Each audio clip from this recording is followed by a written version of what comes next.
Everyone, आप सभी का स्वागत है मेरे यूट्यूब चैनल पे। फ्रेंड्स, हम लोग मौलिक अधिकार को एक बार पढ़ चुके हैं। अब देखिए, अब हमारे पास पॉलिटी में जो नेक्स्ट चैप्टर होता है वो है DPSP, directive principle of state policy, या राज्य के नीति निर्देशक तत्व। आज हम लोग इस टॉपिक को पढ़ेंगे और देखेंगे कि इसमें किस तरह के क्वेश्चन आते हैं, प्रीवियस ईयर के एग्जाम में कैसे कैसे क्वेश्चन आए हैं। फ्रेंड्स, इस टॉपिक से हर बार एक या दो क्वेश्चन जरूर आते हैं। क्वेश्चन कहाँ से आते हैं? एक तो कॉन्सेप्ट बेस पे आएगा, या फिर कोई फैक्ट होगा वहां से आ सकता है। तो हम लोग इसमें कॉन्सेप्ट देखेंगे, प्लस कुछ फैक्ट है वो देखेंगे, और जो मोस्ट इंपॉर्टेंट आर्टिकल है उसको आज देखेंगे। देखिए, इसमें आर्टिकल बहुत सारे हैं, लेकिन एग्जाम में कुछ ही आर्टिकल हैं जो बार बार घुमा के पूछे जाते हैं, जो इम्पोर्टेंट आर्टिकल है। तो आज हम लोग उसको देखेंगे। तो देखिए, हमारे संविधान में आपको पता है कि कई भाग में डिवाइड किया गया है, और पर भाग में कुछ चीज दी गई है। जैसे भाग 1 में दिया है संघ और राज्य क्षेत्र, ऐसी चीजें। भाग 2 में दिया है नागरिकता, भाग 3 में दिया है, ये सब चीजें ऐसे ही दिया है। ठीक है, मौलिक अधिकार भाग 4 में ये। तो हमारे संविधान का जो भाग 4 है उसमें डीपीएसपी का प्रोविजन दिया गया है भाग 4 में। अब ये चीज आती है कि भाग 4 में कौन कौन से आर्टिकल डीपीएसपी में इंक्लूड है। देखिए, आर्टिकल 12 से लेकर आर्टिकल 35 तक में आपको पता है कि मौलिक अधिकार है। तो 35 के बाद से जो स्टार्ट होगा वो डीपीएसपी होगा। तो आर्टिकल 35 से लेके 35 के 36 से लेके, क्योंकि 12 से 35 तक तो मौलिक अधिकार है, तो आर्टिकल 36 से लेकर आर्टिकल 51 तक के बीच में डीपीएसपी के प्रोविजन है। डीपीएसपी में कौन सी बातें कही है उस पर एक एक आर्टिकल दिया हुआ है। डीपीएसपी में कौन सा प्रोविजन है, पर आर्टिकल में एक प्रोविजन दिया गया है। तो आर्टिकल 36 से लेकर आर्टिकल 51 तक के बीच में ये प्रोविजन दिया गया है। अब फ्रेंड्स, एक क्वेश्चन बार बार पूछा जाता है कि डीपीएसपी हमारे संविधान के, जो हमारे संविधान में डीपीएसपी है वो किस देश के संविधान से अडॉप्ट की गई है, मतलब किस देश के संविधान से लिया गया है। जैसा कि आपको पता है कि हमारे संविधान का हर एक पार्ट किसी अच्छे संविधान से या कहीं ना कहीं किसी देश से अडॉप्ट किया गया है। जैसे मान लीजिए कि हमारे देश में एकल नागरिकता है, तो ये कहाँ से लिया गया है? इंग्लैंड से लिया गया है। हमारे देश में और सारी चीजें हैं, जैसे संविधान संशोधन है और मौलिक अधिकार, ये सारी चीजें हमने कहीं ना कहीं किसी देश के संविधान से ली है। इसी तरह जो डीपीएसपी ये किस देश के संविधान से लिया गया है, तो ये आयरलैंड के संविधान से लिया गया है। तो फ्रेंड्स, ये आयरलैंड के संविधान से लिया गया है। उसके बाद नेक्स्ट चीज आती है कि डीपीएसपी है जो हमारे संविधान में, इसका मेन पर्पस क्या है। अब मान लीजिए संविधान में कोई पार्ट रखा गया है, जैसे डीपीएसपी रखा गया है, तो उसका कोई ना कोई तो पर्पस होगा। बिना उद्देश्य के तो कोई चीज रखी नहीं जाती है किसी बुक में या संविधान जैसी किताब में। तो इसका उद्देश्य है फ्रेंड्स, एक वेलफेयर स्टेट का स्थापित करने, वेलफेयर स्टेट स्थापना। अब वेलफेयर स्टेट क्या होता है? देखिए, कल्याणकारी राज्य वो होता है जिसमें प्रत्येक व्यक्ति के सार्वजनिक विकास हो, सभी क्षेत्रों में प्रत्येक व्यक्ति का विकास हो, चाहे वो आर्थिक हो, सामाजिक हो, राजनीतिक हो, हर क्षेत्र में उसका विकास हो। उस वैसे राज्य को, जहाँ हर व्यक्ति के सार्वजनिक विकास हो, वैसे राज्य को कल्याणकारी राज्य कहते हैं। अब देखिए, तो डीपीएसपी का मेन जो पर्पस है, जो उद्देश्य है, वो एक वेलफेयर स्टेट की अवधारणा को स्थापित करना है। अब एक चीज हमेशा फ्रेंड याद रखिए कि किसी भी कंट्री को जब वेलफेयर स्टेट की अवधारणा को स्थापित करना रहता है, तो उसमें सबसे जो इम्पोर्टेंट चीज होता है वो है कि वो अपने जो नागरिक हैं उनको आर्थिक और सामाजिक लोकतंत्र, आर्थिक और सामाजिक न्याय उपलब्ध करा दे, या आर्थिक या सामाजिक लोकतंत्र की स्थापना कर दे। फॉर एग्जाम्पल, कि मान लीजिए इंडिया को वेलफेयर स्टेट बनना है, तो वो क्या कह रहे हैं कि अपने कंट्री में आर्थिक और सामाजिक लोकतंत्र की स्थापना कर दे।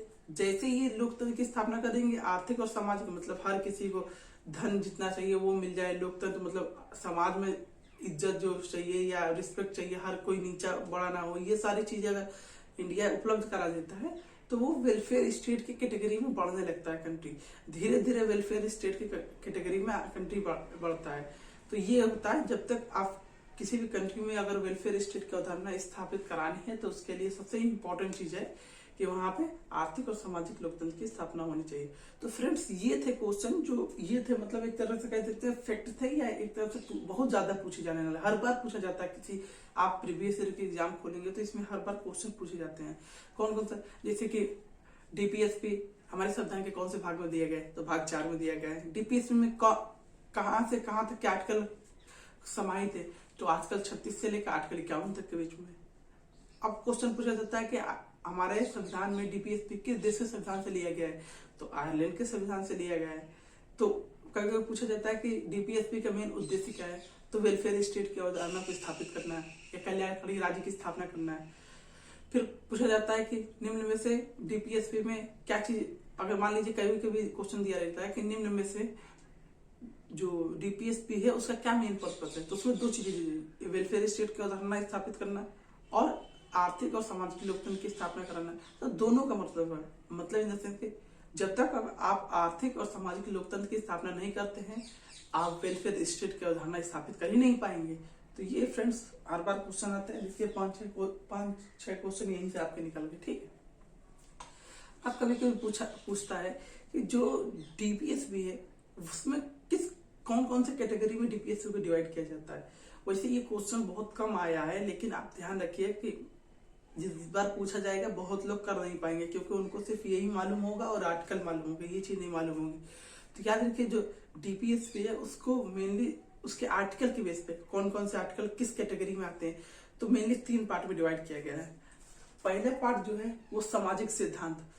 डीपीएसपी में कुछ आर्टिकल ऐसे हैं जो सामाजिक सिद्धांत को स्थापित करते हैं, तो उन्हें सामाजिक सिद्धांत में रख दिया जाता है।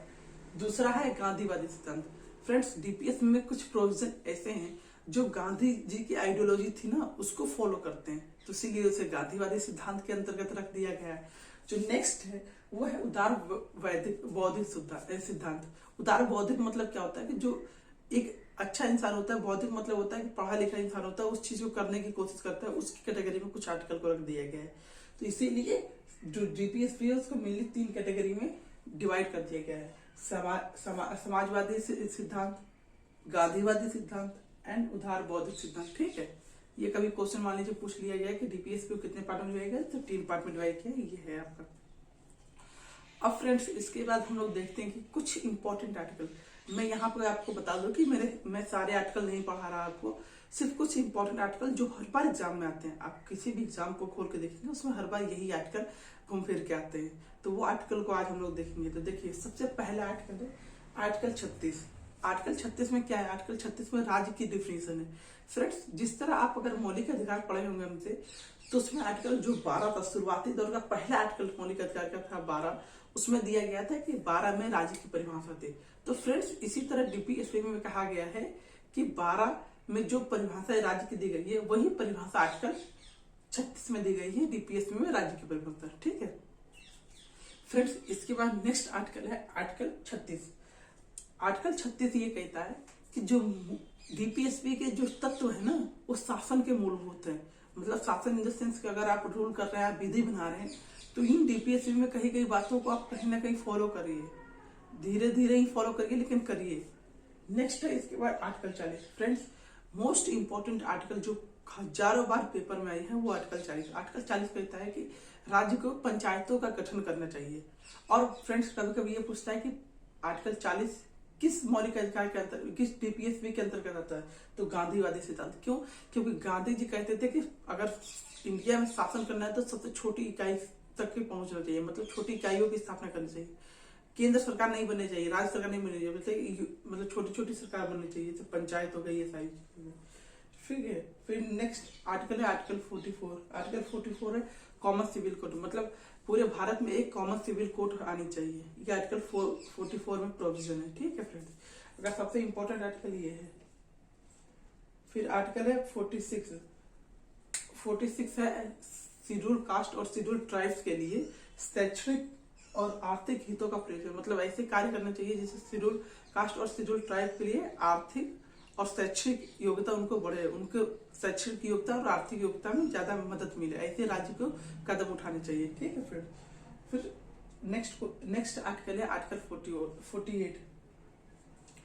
फ्रेंड्स आर्टिकल 48 कहता है कि हमें पर्यावरण के संरक्षण के लिए और संवर्धन बढ़ाने के लिए कार्य करना चाहिए, मतलब राज्य को पर्यावरण के लिए संरक्षण करना चाहिए और उसका संवर्धन मतलब उसको बढ़ाना चाहिए, पर्यावरण को पेड़ पौधे लगवाना चाहिए, ये सारे काम करना चाहिए, ये आर्टिकल 48 में कहा गया है, ठीक है फ्रेंड्स। फिर है आर्टिकल 50 मतलब क्या होता है, अलग करना है। तो फ्रेंड्स आर्टिकल 50 कहता है कि न्यायपालिका को कार्यपालिका से पृथक करना, मतलब अलग करना है। न्यायपालिका को या कह सकते हैं कि हाँ, न्यायपालिका को कार्यपालिका से पृथक करना, एक आर्टिकल 50 में दिया गया है। फिर फ्रेंड्स आता है आर्टिकल 51। आर्टिकल 51 कहता है कि हमें मतलब भारत को या राज्य को अंतर्राष्ट्रीय जो समझौता या अंतर्राष्ट्रीय कह सकते संबंध है उसको मिलजुल के कार्य करना चाहिए, उसको समर्थन या शांतिपूर्ण तरीके से करना चाहिए। मतलब अंतर्राष्ट्रीय संबंध में शांतिपूर्ण तरीके से अपना योगदान देना चाहिए। ये फ्रेंड्स आर्टिकल है, आर्टिकल 51। ठीक है। अब फ्रेंड्स ये दो आर्टिकल बहुत बार पूछे गए हैं, और आर्टिकल ये भी आप इम्पोर्टेंट लिख लीजिए। अब आर्टिकल 45 है फ्रेंड्स। आर्टिकल 45 कहता है कि प्रत्येक बालक को जो 14 वर्ष की आयु पूरी कर चुका नहीं किए हो उसको राज्य को शिक्षा उपलब्ध कराना चाहिए। मतलब जो भी बालक 14 वर्ष से कम आयु का है उसे राज्य को किसी भी हालत में सारे बच्चों को 14 वर्ष की आयु से कम बच्चे को राज्य को शिक्षा उपलब्ध कराना चाहिए। ये आर्टिकल 45 में लिखा है। ठीक है। अब लिखा है आर्टिकल 48। फ्रेंड्स आर्टिकल 48 है कि राज्य को दुधारू पशुओं के वध पर रोक लगानी चाहिए। इसीलिए फ्रेंड्स किसी भी राज्य में जो नियम बनते हैं कि मतलब गाय को आज से नहीं मारा जाएगा, तो ये फ्रेंड्स इस आर्टिकल को बेस बनाएंगे। कोई ये बेस नहीं बना सकता कि विधि बना सकता है, सिर्फ इसलिए क्योंकि दुधारू पशुओं को वध करने के लिए डीपीएस में प्रोविजन दिया गया है। इसीलिए जो गवर्नमेंट होती है वो इसका हवाला देके बिल बनाती है। लेकिन फ्रेंड्स ये चीज है कि कोई भी दुधारू पशु हो, चाहे वो बकरी हो या बछड़ा हो, गाय हो, अगर वो दूध दे रहा है तो उसका वध करना प्रतिबंधित है। ये आर्टिकल 48 में दिया गया है। ठीक है। ये 48 में क्या, ये कह सकते हैं कि 48A में दिया गया है। ठीक है फ्रेंड्स, ये बाद में जोड़ा गया 48A में। ठीक है। तो फ्रेंड्स ये इंपॉर्टेंट आर्टिकल थे जो हर एग्जाम में आए हैं। बहुत से एग्जाम में आप देखेंगे तो यही आर्टिकल बार बार आते रहते हैं, घूम फिर के यही आर्टिकल आते रहते हैं। ठीक है फ्रेंड्स, तो ये पूरा डीपीएसपी का लगभग सारे टॉपिक एक ही वीडियो में कंप्लीट हो गया। एक बार देख लीजिए कि कौन कौन से क्या क्या चीजें हैं डीपीएसपी में, फिर से एक बार रिवाइज कर लेते हैं। चलिए देखिए, पहली चीज डीपीएसपी का प्रोविजन हमारे संविधान में किस भाग में है? भाग 4 में। डीपीएसपी में कौन कौन से आर्टिकल है? आर्टिकल 36 से लेकर आर्टिकल 51 तक के बीच में। पूछा जाता है कि डीपीएसपी किस देश के संविधान से लिया गया है? आयरलैंड के संविधान से। फिर पूछा जाता है कि डीपीएसपी का उद्देश्य क्या है? तो डीपीएसपी के उद्देश्य फ्रेंड है वेलफेयर स्टेट की अवधारणा को स्थापित करना। फिर पूछा जाता है कि डीपीएसपी में जो डीपीएसपी का मेन मकसद क्या है? मतलब अब कभी कभी पूछ लिया जाता है कि डीपीएसपी के कौन से लोकतंत्र की स्थापना कराना है? तो आर्थिक और सामाजिक लोकतंत्र की स्थापना कराना है। नहीं, कभी कभी क्वेश्चन जैसे मान लीजिए यही क्वेश्चन पूछा कि निम्न में से लोकतंत्र की स्थापना डीपीएसपी में दिए गए प्रोविजन में लोकतंत्र की स्थापना करता है? सामाजिक लोकतंत्र, आर्थिक लोकतंत्र या राजनीतिक लोकतंत्र?